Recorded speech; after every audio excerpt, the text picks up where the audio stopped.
बिस्मिल्लाहिर्रहमानिर्रहीम। आप देख रहे हैं crime watch with Aamir Mirza. दोस्तों, कराची का एक बड़ा ही मशहूर केस, आमिर मुस्तफ़ा कत्ल केस, उसका अहम मुल्ज़म अरमगान कुरैशी को सज़ा होगी या वो भी साहिर हसन की तरह बच निकलेगा? इस बारे में बहुत सी क़ियास-आराइयाँ भी जारी हैं, बहुत से प्रोग्राम भी हो रहे हैं, वीलॉग्स भी हो रहे हैं।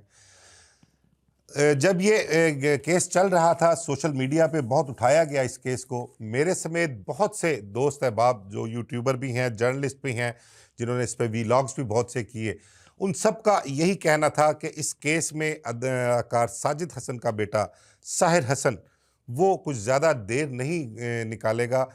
थोड़ा टाइम उसको गुजारना पड़ेगा जेल में, लेकिन उसके बाद उसको इस केस से आज़ादी मिल जाएगी। और वही कुछ हुआ जो देखने में आया पिछले दिनों। उसकी साहिर हसन की सिंध हाई कोर्ट ने ज़मानत ले ली, और जिन बेसिस पे ज़मानत ली गई वो कि 2024 का जो एक्ट था, स्पेशल कोर्ट का क़याम था, अभी तक स्पेशल कोर्ट्स का क़याम नहीं हो सका और जजेस की तैनाती नहीं हो सकी, जिसकी वजह से फ़र्द जुर्म मुल्ज़म पर आयद नहीं हुई। मुल्ज़म को 2 से ढाई माह हो चुके हैं, पुलिस की हिरासत में है, पुलिस की कैद में है वो। और जो उसके कब्ज़े से कोई 60-70 लाख रुपए की वीड बरामद हुई थी, 555 या 557 ग्राम वीड थी, बड़ा महंगा तरीन नशा है। वो उसकी मिकदार भी कोई इतनी ज़्यादा नहीं है कि मुल्ज़म को इतनी देर तक जो है वो जेल में रखा जाए, और क़वायद-ओ-ज़वाबत कानून के मुताबिक भी पूरे नहीं किए गए, जिस वजह से उसको 10 लाख रुपए के ज़मानती मुचलके जमा कराने का हुक्म दिया गया और उसकी ज़मानत ले ली गई। साथ ही सिंध हाई कोर्ट की तरफ से सिंध हुकूमत को ये भी बावर कराया गया, ये भी हुक्म दिया गया कि वो जल्द अज़ जल्द स्पेशल कोर्ट्स का क़याम करें और वहाँ पर जजेस की तैनाती को यकीनी भी बनाएँ। तो ये तो साहिर हसन की ज़मानत के हवाले से था। अब साहिर हसन के बारे में आपको बताऊं कि इसके बारे में तो बहुत पहले ही सब लोग यही कह रहे थे कि इसकी बेल हो जाएगी, लेकिन इसको ज़रा खामोश रहकर थोड़ा वक्त गुजारना पड़ेगा, और वही हुआ, वही नज़र आया। अब आते हैं अरमगान कुरैशी की तरफ। अरमगान कुरैशी, जिसने मुस्तफ़ा आमिर का कत्ल किया, उसका शरीक मुल्ज़म, एक उसका दोस्त, इनका मकतूल और कातिल का म्यूचुअल फ्रेंड शिराज, वो अरमगान कुरैशी का शरीक जुर्म था। उसी की मदद से अरमगान कुरैशी ने कत्ल के बाद लाश को उसकी गाड़ी में रखा, आमिर मुस्तफ़ा की, और गाड़ी को एक दूर दराज इलाके में ले जाकर वहाँ पर अभी ज़िंदा था आमिर मुस्तफ़ा, गाड़ी में ज़ख्मी हालत में था, तो उसको गाड़ी समेत ज़िंदा जला डाला था। शिराज ने इक़बाल जुर्म कर लिया था। फिर उसके बाद अरमगान कुरैशी को भी गिरफ़्तार किया गया, उसने भी इक़बाल जुर्म किया, और उस केस के जो जो महरक़ात थे वो सारे सामने आते रहे। दोस्तों, इस केस के तफ्तीश के हवाले से मैं आपके साथ थोड़ा सा शेयर करूं कि इस केस की जो एक अहम किरदार कह लें, अहम गवाह कह लें, या अहम वजह जो थी, वो एक लड़की थी, मार्शा शाहिद। वो लड़की जब मुस्तफ़ा आमिर के कत्ल की रुदात सामने आती है, तो उससे पहले पुलिस उस लड़की को बुलाती भी है, उससे पूछ-गुछ भी करती है, तो वो लड़की पुलिस को अपना बयान दे देती है। अब इसके बाद जब मुस्तफ़ा आमिर के कत्ल की गुत्थी सुलझना शुरू होती है, किरदार सामने आना शुरू होते हैं, तो अचानक मार्शा शाहिद जो है वो मंजर आम से गायब हो जाती है। फिर पता लगता है कि मार्शा शाहिद बैरून मुल्क जा चुकी है। अब बैरून मुल्क उसको भेजा गया या वो खुद से गई, इस बारे में किसी ने कोई तफ्तीश नहीं की, किसी ने कुछ पूछा नहीं, कोई किरदार सामने नहीं आया, क्योंकि मार्शा शाहिद एक ऐसा किरदार थी इस कत्ल का, जिसके सीने में कह लें या जिसके पास बहुत से राज थे। उस कॉल सेंटर, उस सॉफ्टवेयर हाउस के हवाले से, जहाँ पर पार्टियाँ हुआ करती थीं, जहाँ पर बिगड़े अमीरज़ादे, रईसज़ादे जाकर अपनी रातें रंगीन किया करते थे। कराची के बहुत बड़े बड़े नाम, बड़े बड़े हुकूमती शख्सियात, वो लोग जिनके बारे में ये कहना बिल्कुल भी गलत नहीं होगा कि हमारे मुल्क की बागडोर, हमारे मुल्क के फ़ैसले उन लोगों के हाथ में हैं। मुस्तफ़ा आमिर के कत्ल के हवाले से कहीं ना कहीं उनकी औलादें कह लें, उनमें ख़वातीन भी हैं, बच्चे भी, लड़के भी हैं, उनके को करीबी रिश्तेदार भी हैं, उनकी कहीं ना कहीं कुछ ना कोई शमूलियत कह लें, पेनिट्रेशन कह लें, या वो कुछ ना कुछ उस हवाले से जानते ज़रूर थे। और इस तमाम रैकेट के बारे में जो मार्शा थी वो एक अहम किरदार थी, वो एक अहम गवाह थी। उसके पास बहुत सी मालूमात, बहुत से राज उसके सीने में, लेकिन आज तक ये नहीं पता चल सका कि मार्शा को बैरून मुल्क फ़रार होने में, इतने हाई प्रोफाइल केस में किसने मदद की थी। वो कौन सी शख्सियात थी जिन्होंने उसको मुल्क से बाहर निकाला, वो आज तक पता नहीं चल सका। मुस्तफ़ा आमिर कत्ल केस के हवाले से जो तफ्तीश की गई उसमें बहुत से सुकम हैं, बहुत सी ऐसी चीज़ें जो कि मुल्ज़म को फेवर मिलेगी। इसके बारे में अब भी यही चैम गोइयाँ हैं, यही डिस्कशन है, और बल्कि चंद एक कानून के दुनिया से ताल्लुक़ रखने वाले दोस्तों के साथ मेरी भी बातचीत हुई और भी लोगों की बात हुई। उनका कहना ये है कि निचली अदालतों से तो यकीनी तौर पर अरमगान कुरैशी को सज़ा हो जाएगी, लेकिन आगे जाकर बड़ी अदालतों में बहुत सी ऐसी चीज़ें हैं जिनको बेस बनाकर मुल्ज़म फेवर लेगा, और वो उसको फेवर मिलेगी उसकी, और वो इस कत्ल से कह लें कि आज़ाद भी हो सकता है, उसको बेल भी मिल जाएगी और वो बाहर रहकर इस केस को फेस कर सकता है। उसमें बहुत सी ऐसी चीज़ें हैं, इसमें जो हमारी प्रोसिक्यूशन ब्रांच है उसकी तरफ से जो हमारी तफ्तीशी टीम्स हैं उनको बहुत सी इंस्ट्रक्शंस भी दी गई थी, और उनको एक कह लें कि परफार्मा या कुछ सवालात भी दिए गए थे, कुछ चीज़ें ऐसी दी गई थी कि उनको गाइडलाइन दी थी कि इस तरह से इस केस की तफ्तीश करनी है, फ़लाँ फ़लाँ चीज़ जो है वो उसको माल मुकदमा बनाना है, आपने मिसल का हिस्सा बनाना है, लेकिन उसके हिसाब से बिल्कुल तफ्तीश नहीं हो सकी। एक लड़की रोमा का ज़िक्र है इसमें, उसके बारे में कहते हैं कि वो जो थी उससे एक दिन पहले जो उसमें जहाँ पर जब आमिर मुस्तफ़ा को कत्ल किया गया था, तो वो शवाहिद मिटाने के लिए वहाँ से ब्लड साफ़ किया और जो भी चीज़ें थीं वहाँ से उन जो सबूतों को मिटाया गया वो इस लड़की की मदद से मिटाया गया। अब इस लड़की को और मज़ीद भी और भी काफ़ी सारे लोग जो वहाँ पे कॉल सेंटर में काम करते थे, उनको बजाय इसके कि मुल्ज़िम गर्दाना जाता, उनको मुल्ज़िमों की फ़हरिस्त में लाया जाता, पुलिस ने उन्हें गवाहों की लिस्ट में शामिल कर लिया। अब ये भी इसका फ़ायदा कहते हैं कि वो मुल्ज़िम को ही मिलेगा आगे जाकर। फिर उसके बाद उनको कहा गया था कि वो मोबाइल फ़ोन जिससे मुस्तफ़ा आमिर के तावान के लिए रकम 2 करोड़ रुपए तलब किए गए थे, उसकी बरामदगी, उसको बरामदगी का हिस्सा, मुकदमे का हिस्सा बनाना चाहिए था पुलिस को, लेकिन उस बारे में भी कोई कान नहीं धरे गए। फिर उसके अलावा जो चीज़ें कॉल सेंटर से बरामद की गई थीं, जो चीज़ें वहाँ से मिली थीं, उस हवाले से भी जो है वो तफ्तीश इंतहाई कमज़ोर और बरामदगियाँ जो हैं वो नहीं डाली गईं।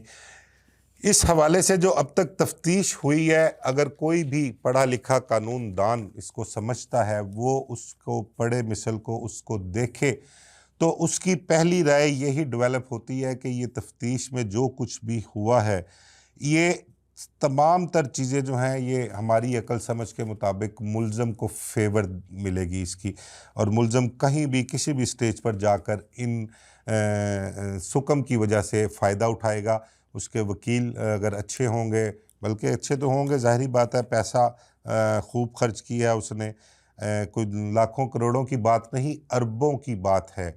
बल्कि ये इस मुस्तफ़ा आमिर कत्ल केस के दौरान ही जो है वो जो तफ्तीश के दौरान और अपना हमारे साइबर क्राइम जो है उनकी इन्वेस्टिगेशन के मुताबिक कुछ 16-17 अरब रुपए की ट्रांजैक्शन कोई 35-40 अकाउंट से की गई है, जो अरमगान कुरैशी ने अपने कह लें कि जो मुलाजमीन के थे उनके नाम पर उसने बना रखे थे, लेकिन उनको ऑपरेट ये खुद किया करता था। तो ख़ुद से अंदाज़ा लगा लें कि कितनी बड़ी रकम है, और कोई 25-30 अरब के बिटकॉइन जो थे वो भी कह रहे हैं कि इस केस में सामने आई बात कि वो बिटकॉइन जो हैं वो भी अमेरिका में किसी के अकाउंट में ट्रांसफ़र किए गए हैं। तो पैसों की तो बहुत बड़ी मिकदार जो है वो इस केस में शामिल थी, और ये पैसा कहते हैं कि उस वक्त जो पुलिस थी, मुकामी पुलिस या और कोई जो उसके सिफारशी थे, बड़ी खुले दिल से उन पर पैसे खर्च किया करता था, उनको पैसे देता था, और शायद यही वजह है कि इस केस में इस किस्म के सुकम जो है वो डाले गए हैं कि जो कल को मुल्ज़म को फेवर दें। अब देखना ये है कि जो पुलिस की तरफ से तफ्तीश की गई है उस हिसाब से अरमगान कुरैशी का क्या बनता है। जो भी अपना हलके हैं, पुलिस के हलके कह लें, ब्यूरोक्रेसी के जो पॉलिटिशियंस हैं, या जो वो अफराद जो इस केस से जुड़े हुए हैं या जिनका इस केस में नाम आता था, लेकिन वो तो अब इस केस से बिल्कुल बरी हो चुके हुए हैं, उनको ना किसी ने पूछा।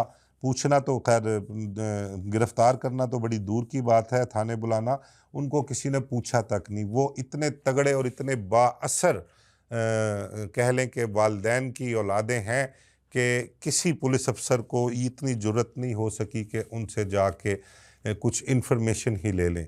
बल्कि इस केस के दौरान तो जो समझदार थे, जो सियाने थे, उन्होंने अपने बच्चों को फौरी तौर पर बैरून मुल्क भिजवा दिया था। अब इसी तरह उधर साहिर हसन वाली तरफ आए, केस की तरफ आए, तो उसमें भी ऐसे ऐसे किरदार, ऐसे ऐसे नाम सामने आए थे जो मंशियात का ना सिर्फ कारोबार करते थे बल्कि मंशियात इस्तेमाल भी करते थे। कराची के बड़े बड़े महंगे क्लब्स कह लें, अपना सी साइड पर डिफेंस के इलाके में ऐसे ऐसे क्लब्स, ऐसी ऐसी पार्टीज़ होती थी जहाँ पर मंशियात सप्लाई की जाती थी। वो किन लोगों के ज़रिए सप्लाई होती थी? हैदराबाद के भी बड़े क्लब्स थे, वहाँ पर भी बड़ी अहम शख्सियात थी जो सप्लाई किया करती थी, लेकिन उनमें से किसी को भी गिरफ्तार नहीं किया गया। अकेला साहिर हसन ही काबू आया, और बल्कि मेरे तो ख्याल में उसको, साहिर हसन को भी ये समझाया गया था कि खामोशी से थोड़ा वक्त गुजारो, कुछ नहीं होगा, हम कुछ नहीं होने देंगे, तुम थोड़ा अरसा गुजारने के बाद आज़ाद हो जाओगे, बाहर आ जाओगे। और वैसा हमने होता हुआ भी देखा। अब देखना यह है कि अरमगान कुरैशी, उसका क्या बनता है। अब सब ये कहते हैं कि क्या जिस तरह से साहिर हसन बच निकला, साहिर हसन के जो मेन अपना कह लें कि मुलज़म थे केस के, एक कोई बाजिल नाम का बंदा, एक कोई शाह था इस्लामाबाद से ताल्लुक़ रखने वाला, कोई लाहौर की एक शख्सियत थी। इन लोगों को तो ना पुलिस तलाश कर सकी, ना नारकोटिक्स वाले, ना ही FIA वाले तलाश कर सके। ये इम्पोर्ट मंशियात किस तरह से इम्पोर्ट किया करते थे बाहर से। पहले तो होता था कि यहाँ से बाहर भिजवाई जाती थी, लेकिन अब मंशियात बाहर से पाकिस्तान आ रही है। वो कोई ऐसे तो नहीं है कि छू मंतर बंदा करे, अलादीन का चिराग रगड़े और मंशियात यहाँ पर आ जाए। वो किसी ना किसी वाय से, किसी ना किसी रास्ते से, किसी ना किसी सरकारी जगहों से होती हुई यहाँ पर पहुँचती है। लामल्ला उसमें एक पूरा रैकेट होगा, सरकारी रैकेट, सरकारी लोग भी उसमें शामिल होंगे। उनकी मर्ज़ी से, उनकी मंशा के बग़ैर तो मंशियात यहाँ पर नहीं आ सकती। तो वो सब लोग भी मंजर से गायब, सब लोग मुल्क से बाहर, सब लोग रूपोश, अंडरग्राउंड, उनको भी गिरफ़्तार नहीं किया गया या गिरफ़्तार करने की कोशिश नहीं की गई। वजह मैंने आपको बता दी कि बहुत से ऐसे नाम थे जिनके वालिदैन, जिनके बड़े जो हैं वो इस मुल्क के करते धरते हैं, उनके नाम आए बीच में तो इस केस को बहदूद कर दिया गया। मुस्तफ़ा आमिर के वालिदैन, उसकी वालदा वजीहा और उसके वालिद जो हैं आमिर शुजा, वो अपने बेटे के कत्ल के इंसाफ के लिए बिल्कुल पुरुमीद हैं। उनको अपनी अदालतों पर और अपने कानून नाफिज करने वाले इदारों पर मुकम्मल भरोसा भी है, और वो इसी उम्मीद में इस केस की पैरवी कर रहे हैं। लेकिन खुदा जाने के आगे क्या होगा जाकर इस केस के हवाले से, अरमगान कुरैशी का क्या बनेगा। लेकिन एक आम तासुर और जो तफ्तीश अब तक की गई है उसको देखकर यही दिया जा रहा है कि अरमगान कुरैशी कहीं ना कहीं, किसी ना किसी स्टेज पर जाकर इस केस से अपनी जान छुड़वा लेगा, उसको कहीं ना कहीं फेवर मिल जाएगी। और ये अब से नहीं, ये जब केस चल रहा था तब भी यही कहा था कि उसको थोड़ा टाइम गुजारना पड़ेगा, केस थोड़ा लंबा चलेगा। लंबा चलने की वजह यह है कि ये केस बहुत ज़्यादा उठाया गया सोशल मीडिया पर, बहुत ज़्यादा लोगों की नज़रें थीं, और इस वजह से इस केस को लंबा चलना है। अगर ये एक कोई आम लेवल का केस होता, आम रूटीन का केस होता, तो अब तक तो इन मुल्ज़िमों का कहते हैं कि कुछ भी नहीं होना था, इन्होंने बाहर भी आ जाना था। तो हमारी दुआ भी है, और हमारी जो इदारे हैं कानून नाफिज करने वाले, जो हमारी पुलिस है कराची की, हमारी अदालतें हैं, उनसे इस्तदा भी है, उनसे गुजारिश भी है कि वो एक बेगुनाह कत्ल जिस वहशियाना तरीके से हुआ और जो दरिंदगी दिखाई गई उसके कत्ल में, फिर उसके बाद जो जो चीज़ें खुली स्केल में, जो जो किरदार सामने आए, वो सब के सामने हैं। और इस्तदा दरख्वास्त गुजारिश यही है कि इस केस को मेरिट पर लिया जाए और मेरिट पर ही इस केस का फ़ैसला करके जो इसके ज़िम्मेदारान हैं उन्हें कैफ़रे किरदार तक पहुंचाया जाए। मुझे इजाज़त दीजिए। अल्लाह हाफ़िज़।